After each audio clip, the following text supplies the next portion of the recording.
हमारे जेब पर डाका सिर्फ चीनी के भाव बढ़ने से 70 या 75 रुपए किलो मिलने से नहीं और खाने पीने की चीज़ें डबल होने से केवल नहीं पड़ रहा है, या पेट्रोल या डीजल महंगा होने से, बल्कि एक और चीज़ है जो हर साल 20 से 25% तक की बढ़ोतरी कर दी जाती है और हम सब चुपचाप, पता भी नहीं चलता है और उस पर बात भी नहीं कर पाते। एक ऐसा ही सेक्टर है।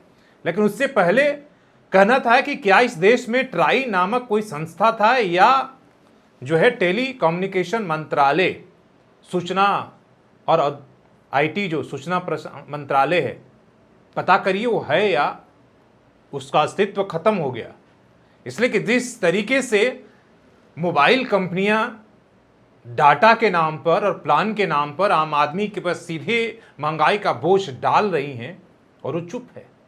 पहले फ्री देकर आदत लगाया गया, जैसे नशे के कारोबार करने वाले जो सौदागर होते हैं, नशा चखाते हैं और फिर जो है उसे महंगे दाम पर बेचते हैं। उसी तरीके से इस देश में 2016 के बाद हुआ। पहले फ्री देकर डाटा इस्तेमाल करने का आपको आदत लगाई गई, अब इस तरीके से महंगा कर दिया गया है कि एक घर में अगर एक मोबाइल चलाने वाला व्यक्ति है तो हजार रुपया करके, आप 5 है तो 5,000 रुपया आपका चल जाएगा। ऐसी आदत लगाई गई है। लेकिन जो हमारा ट्राई है वो चुप है, लेकिन सरकार से उसे निर्देश मिला है कि चुप ही रहना है। 10 साल पहले 12 से अधिक जो है मोबाइल सर्विसेज प्रोवाइड करने वाली कंपनियां थी, अब घटकर सिर्फ 3 बची हैं। 3 में से 2 ही जिंदा है, एयरटेल और जियो। आइडिया और वोडाफोन मिलकर पहले से ही मरणोपरांत है। बीएसएनएल को सरकार ने हाथ पैर बांध दिया है और इस दौड़ में शामिल होने के लिए कहा है कि कंपीट करो, लेकिन उसका हाथ पैर जंजीरों में जकड़ा रहेगा। इसलिए कि अगर बीएसएनएल के इस्तेमाल लोग करने लगेंगे तो फिर प्राइवेट कंपनियों का भट्टा बैठ जाएगा, नीलाम हो जाएंगी, बर्बाद हो जाएंगी। इसलिए बीएसएनएल जब भी वो मुंडी उठाने की कोशिश करता है, सरकार उसे कुचल देती है कि आपका काम सिर्फ गांव देहात और सरकारी सर्विसेज देना है, मोबाइल का डाटा बेचकर पैसा कमाना नहीं। और इसीलिए आज तक वो 4G भी पूरी तरीके से नेटवर्क नहीं दे पा रहा।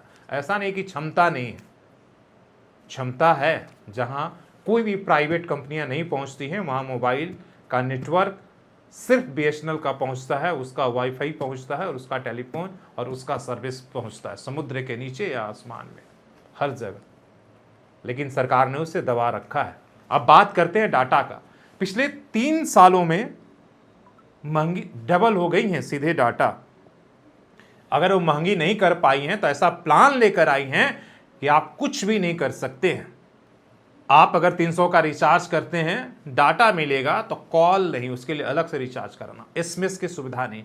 और आज हर चीज़ के लिए ओटीपी की ज़रूरत होती है, उसके लिए आपको अलग प्लान। जब तक आप महंगा प्लान नहीं लेंगे तब तक ये तीनों फैसिलिटी एक साथ आपको नहीं मिलेगी।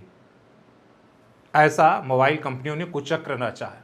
पहले तो इन्होंने जो 1 वर्ष 12 महीने का होता है उसे 2-2 दिन कटौती करके 13 महीने का कर दिया और इस पर बहुत बातें हुई।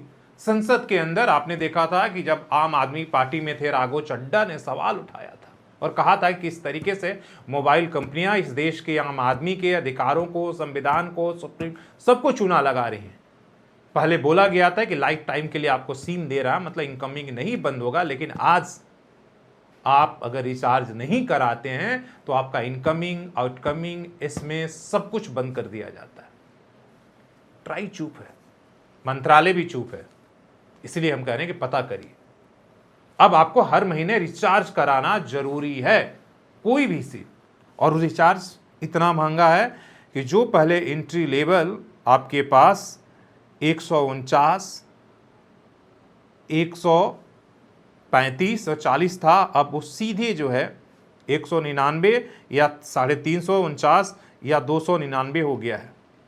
उसके बाद भी उसमें पूरी फैसिलिटी नहीं मिलती है। 30 दिन के अगर उन्होंने वैलिडिटी दे दिया तो किसी में डाटा मिलेगा तो किसी में एसएमएस नहीं, किसी फैसिलिटी में आपको टॉक टाइम अलग से रिचार्ज करना होगा। ये सारी चीज़ें होती हैं। जो आप 3 साल पहले 500 या समथिंग में 3 महीने का आप रिचार्ज जियो का कराते थे, अब वो लगभग 1000 रुपये पहुंचने वाला है और फिर से महंगा करने की तैयारी चल रही है। सरकार चुप है, ट्राई चुप है, बीच बीच में निर्देश दे देती है, लेकिन उसका निर्देश कूड़ेदान में जो मोबाइल कंपनियां डाल देती हैं, उन्हें कोई डर नहीं है। और इस तरीके से इस देश का आम आदमी सिर्फ खाने पीने, चीनी का दाम, पेट्रोल का दाम की चीज़ें महंगी नहीं हो रही है, बल्कि डाटा के नाम पर सीधे ये प्राइवेट कंपनियां हमारे और आपके जो है जेब पर डाका डाल रही हैं और सरकार इसे डलवा रही है। इसलिए कि अब तो एकाधिकार हो गया है बाजार पर। पहले बाकी कंपटीशन को खत्म करो, और अब जाएंगे कहां? आपके पास ऑप्शन नहीं है। जियो से भागकर एयरटेल के पास जाएंगे, एयरटेल से भागकर जियो के पास जाएंगे। बहुत खुश होंगे तो बीएसएनएल को खरीद लेंगे, लेकिन बीएसएनएल, जैसे हमने कहा कि पहले ही सरकार उससे हाथ पैर बांध दिया है और इसके बाद कहा है कि मैराथन में दौड़ो, आप उधर जा ही नहीं सकते। तो एक तरह से संगठित सरकार के सपोर्ट के साथ, सहयोग के साथ लूट हो रही है।